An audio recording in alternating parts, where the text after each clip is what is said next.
We'll guide you through how to customize Google Keep. If you find this helpful, don't forget to like and subscribe. First, open Windows on your computer and make sure you are on the main desktop screen. Next, move to the search bar and type Google Chrome into it.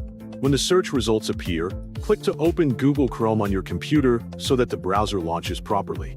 After the browser launches, click on the address bar at the top, type Google Keep, and press Enter on your keyboard to begin the search.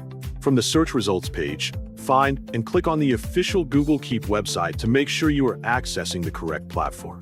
Once the website loads successfully, the Google Keep dashboard will appear on your screen, showing your notes and tools.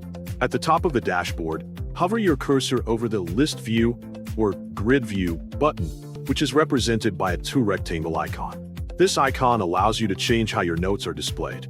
Click this button to toggle between Grid View and List View depending on your preference.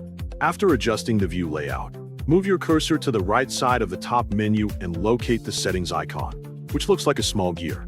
Click the Settings icon, and a drop-down menu will appear with several options. From this drop-down menu, select Settings to open the detailed configuration panel. A Settings dialog box for Google Keep will appear in the center of your screen. Inside this dialog box, you will see different options with checkboxes.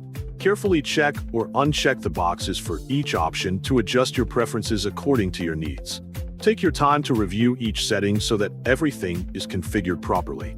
If everything is set correctly and you are satisfied with the changes, click Save to apply your new settings.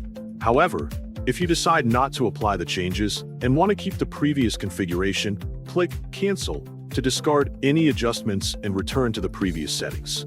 In addition to settings, you can manage reminders, edit labels, archive, and trash from the menu located on the left sidebar of the dashboard. These options help you organize and control your notes efficiently. Google Keep is now ready to use.